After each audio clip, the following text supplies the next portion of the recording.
afternoon, class. Good afternoon, ma'am. How are you? We are fine, ma'am. That's good to hear. Before we formally start our discussion, may I ask Shaira to lead us the prayer?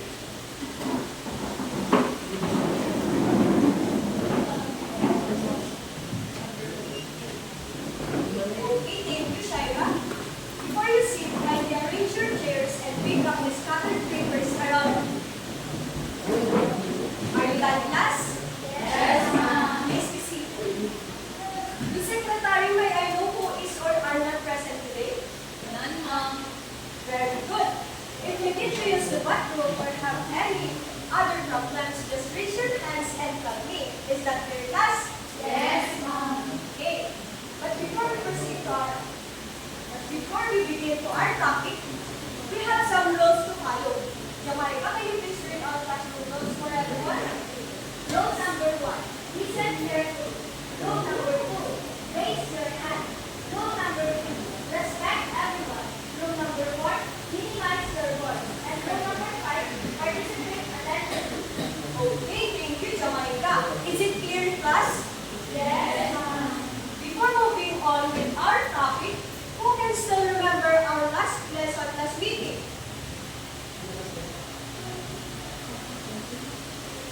Yes, Cedric? I can clearly remember what our last lesson is part of the routine. Thank you, Cedric. But your answer is yes, Berlin? Very good. Now, what are the layers of the earth again, class? Yes, Shaira? Now, who can describe me the 4 layers of the earth? Yes, Berlin?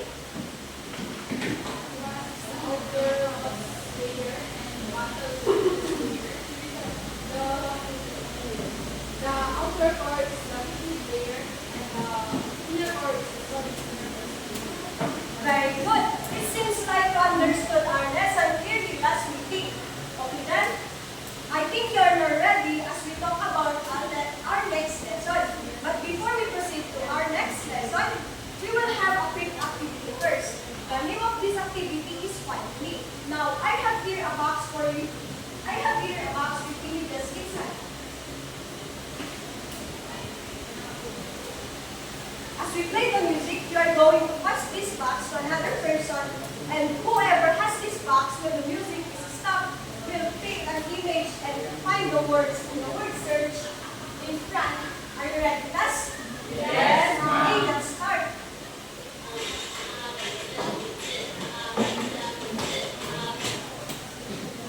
Okay, Earl?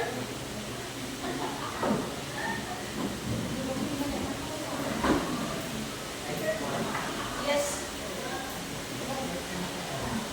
Pick one and place the image that you pick beside the word that you had mentioned.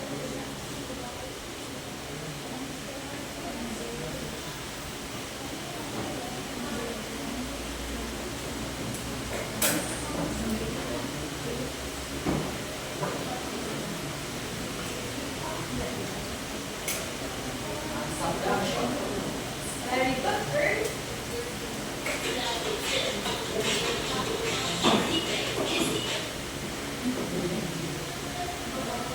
Yes, Martha.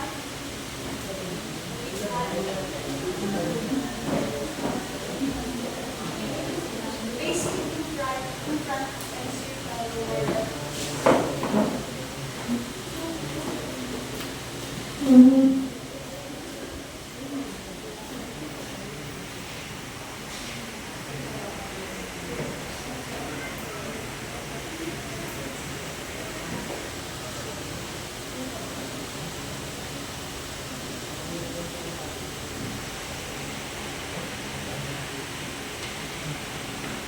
What is the word? Transform. Okay, very good, Myra. Right.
It's a big what image you answer that. The word that I answered on is converted, and this is the image of a converted.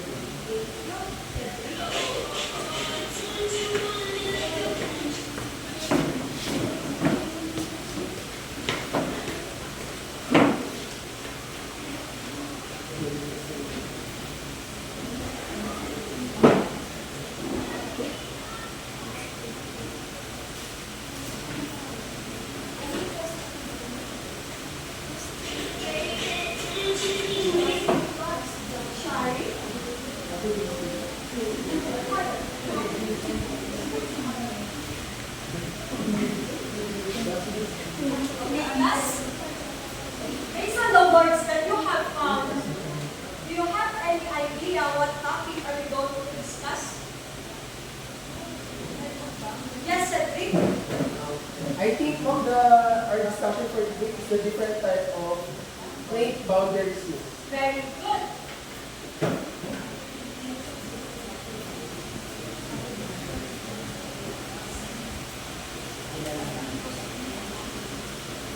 Have you ever wondered how the highest and deepest points on Earth were formed plus? Okay then, I have here a video for you to watch. And after that, I will be asking questions later.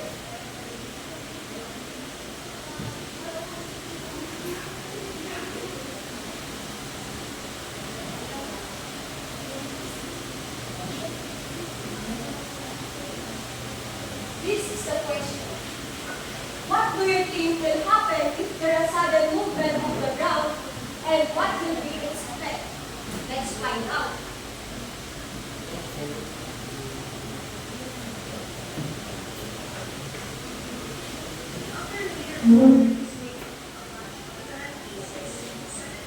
You may bring out your notes and take down notes.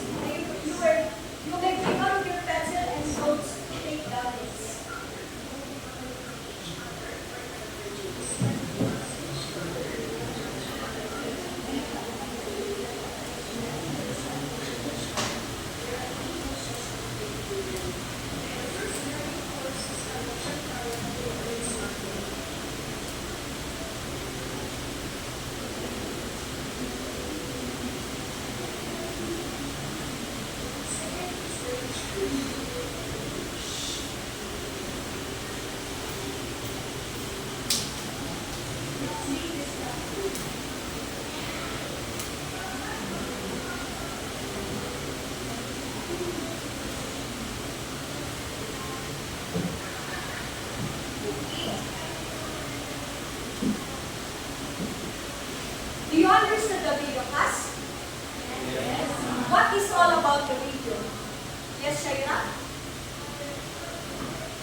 Yes, Roy?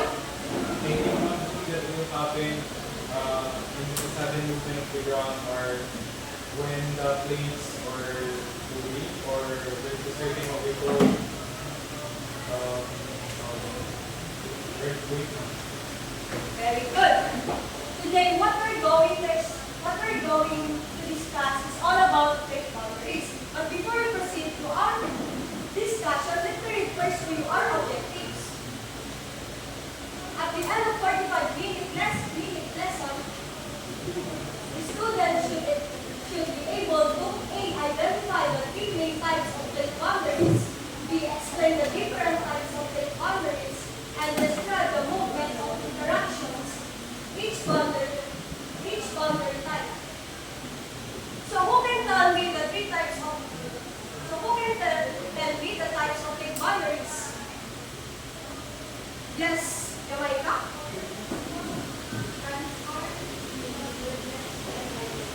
Very good. We have three types of fake boundaries. We have the convergent boundary, the divergent boundary, and the transform boundary.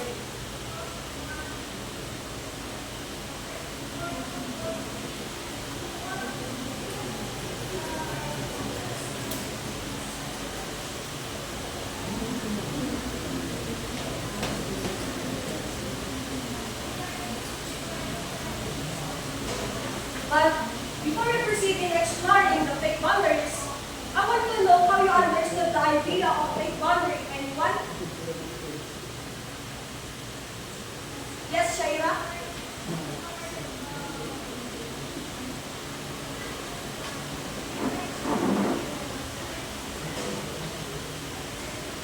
But how do you understand the idea of fake boundaries?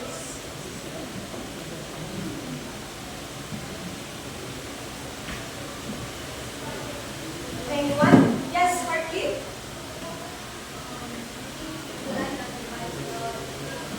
Very good.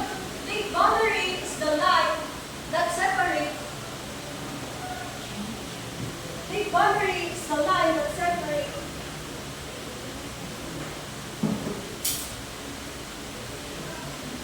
Fake boundary is the line that separates from one plate.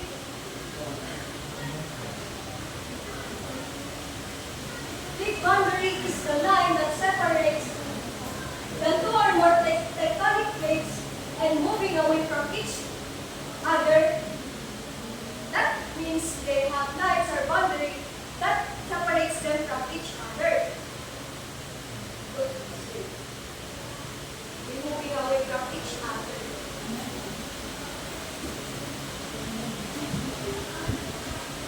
Now, to know more about fake boundaries, let's explore further. The first one is the convergent boundary. Jamaica, can you please read the convergent boundary? A convergent boundary is a convergent fake boundary that others when two conflicts go towards each other. Yes. Convergent boundary is also known as the destructive boundary. Why? Because when the plates collide with each other, one plate is forced beneath the other, often creating deep ocean trenches and volcanic activity, which we call the process of subduction. Do you have any idea how this happens, class?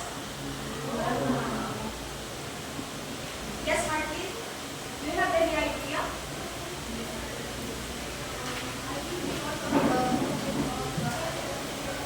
That's right. Another result in convergent boundary is when is collision. For example, there is a collision between a motorcycle and a dump truck. So imagine if these two are in their highest speed and they collide with each other, what do you think will happen? Yes, Shaira? Very good. The motorcycle will crash. Just like in the convergent boundary. Just like in the convergent boundary, when collision happens.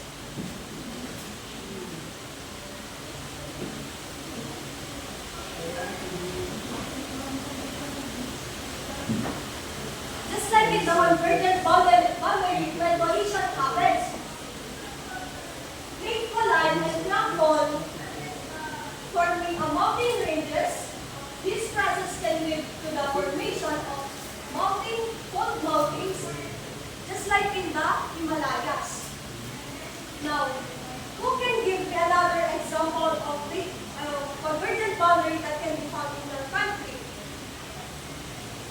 Anyone?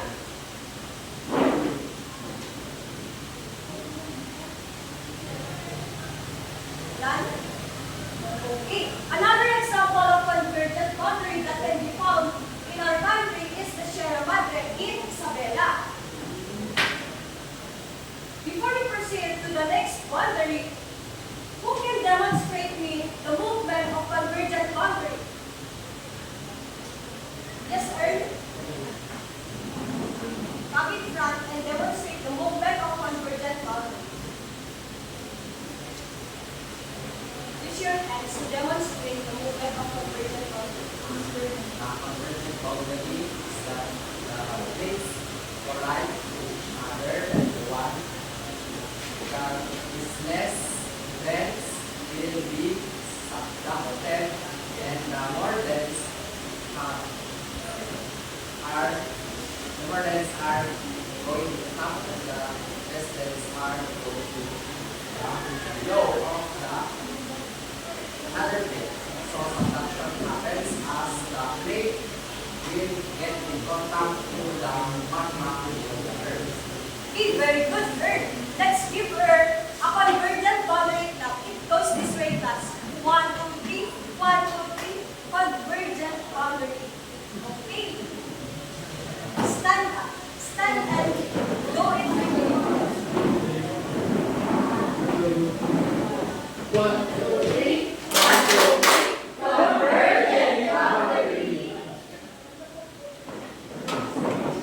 Okay, next is the divergent boundary. So, what's an idea about divergent boundary? Anyone? Yes, Jamaica? It's when two plates move away from each other. Yes, that's right. So, divergent boundary. Who wants to volunteer and read it for the class? Yes, Heidi?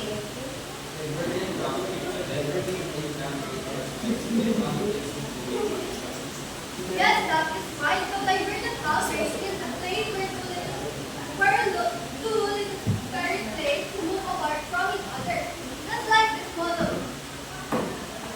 So as you can observe, the other plate will go along and the other plate will separate from the other plate. So you can observe that they are going in the different directions.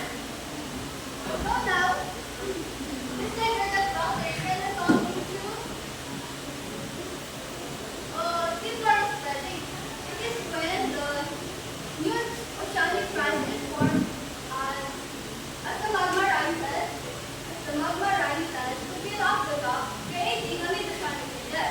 So, who can give me an example of mid-oceanic region? Girl, do you have anything in your mind? Okay, Paula?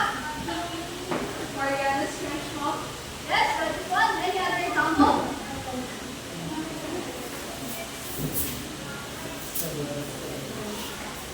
No one? Okay. Another example is the mid-Atlantic region. So, from this picture in front, what can you observe? Any observation? Yes, Amy? There is a gap between the two lands. Yes, very good. Any other observation? Can you see a difference between the two? Yes, Cedric?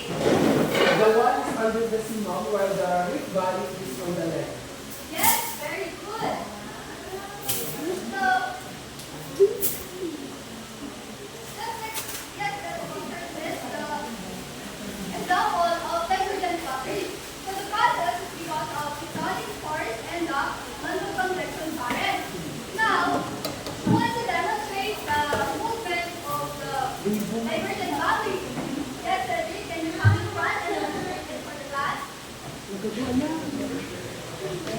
Nakapapag-isip pa. Hi class, this is the movement of a divergent plate. One goes here and one goes here. That is a divergent plate. Okay, very good. We got it right. Let's give them a divergent boundary now. So this is how it goes. 1, 2, 3, 1, 2, 3, divergent. Can you all stand?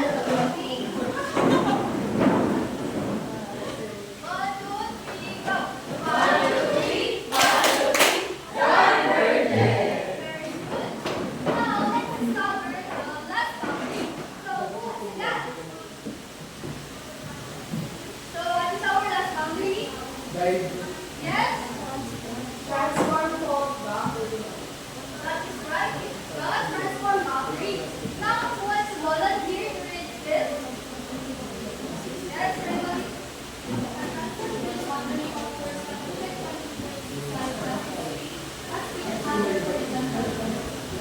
Yes, that's right.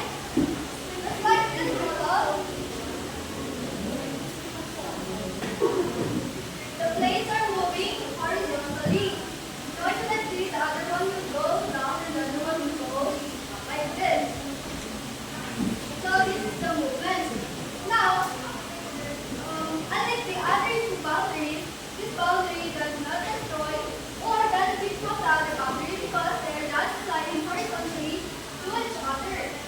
Thus we call the conservative boundary. However, this boundary is really moving they're really moving fast horizontally to others, so it is not safe. So what do you think will happen if the short boundary happens, or what will be its possible effect to the environment? Okay, imagine that these two plates are sliding to each other, and there is a sudden movement of the ground. So what do you think will happen? Anyone? When there is a sudden movement of the ground, what do we call that one? Earthquake. Earthquake, that is right. Because of the friction of the two separating plates or the two plates sliding to each other, there is earthquake will eventually occur. So who can give me an example of transform boundary? Yes? Transform form. Yes, that is right. That is the most famous transform boundary of that can be found in California and in the middle of Pacific Plate and the Caribbean Plate. So here is the process. The tectonic force driving plate sideways and the plate boundary adjustment. So now who wants to demonstrate the movement of transform boundary? Yes, Romary.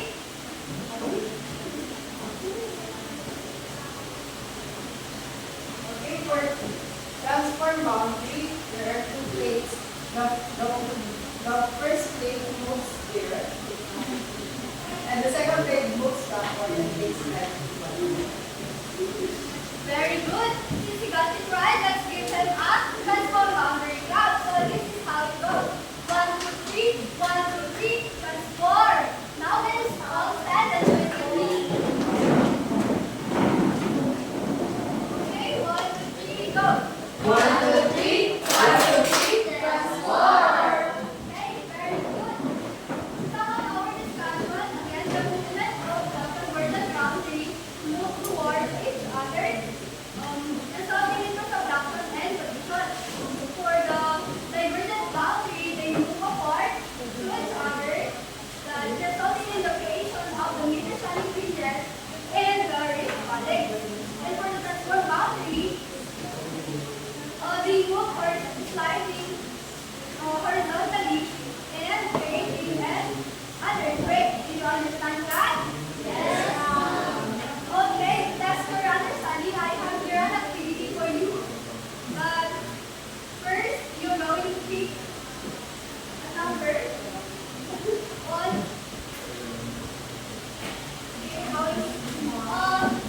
Okay, since we're going to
5.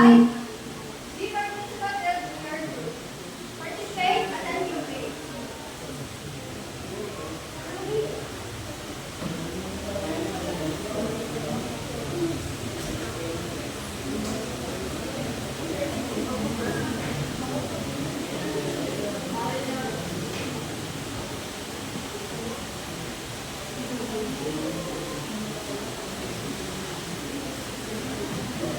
Okay, are we done with one? Yes, ma'am. About group 2? Okay, I'll give you another time. Be participative.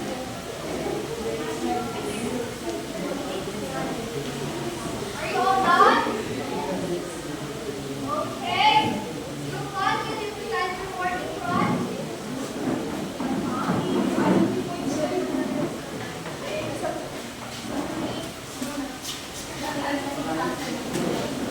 Okay, classmates. We have here wafer. And we're going, using this wafer, we are going to demonstrate the 3 movements of state boundaries. Number 1 is divergent. Imagine that this is a divergent boundary. The movement of divergent boundary is like this. They are move away from each other. Now, this is the second time, which is a convergent boundary. These are 2 places wherein when they collide with one another, the other one will move or subtract below the other one.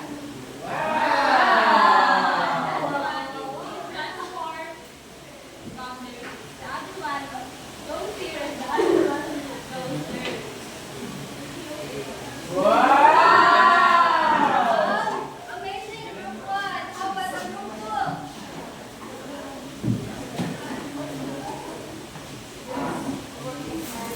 We draw, as group 2, we draw the 3 types of the boundary. This is convergent. They move each other like a. This is divergent. They're not for each other. They move too far away from each other. Separated. Transformative boundary. They pass each other. Very good, group 2. How do you think about group 3? First, we have divergent boundary where 2 places move away from each other. Second one, we have convergent. When 2 places move towards each other. And last, we have transformed like boundary. When 2 places like each other. Very good. Group 1. You did very well. So, for your score for group 1, I'll be giving you 47 points. You have 14 points, and for group 3, 47 points. Because they really have a unique explanation on their work. So, since you did really well, let's give ourselves a big boundary clap. Do you know how it goes? No. That is how it goes. 1, 2, 3. 1, 2, 3. Convergent, divergent, transform. Okay, would you like to read? 1, 2, 3, go. 1, 2, 3. 1, 2, 3. Convergent, divergent, transform.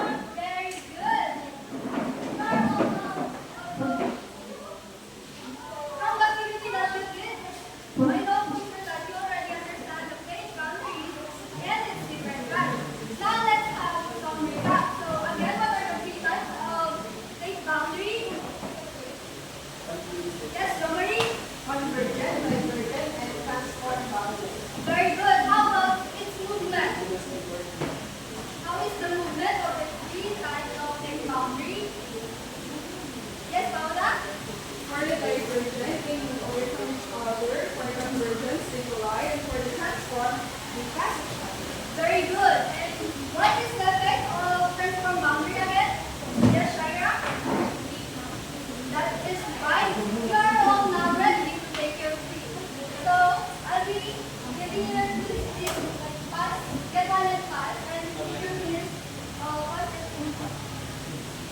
Okay, you may pass your papers. So now, for your assignment, please copy this and you will give them one copy of paper to be submitted at the next meeting. So for the first part of your assignment, it's all about what we have discussed today. And for the second part, it's for our next lesson. So make sure to do research on it.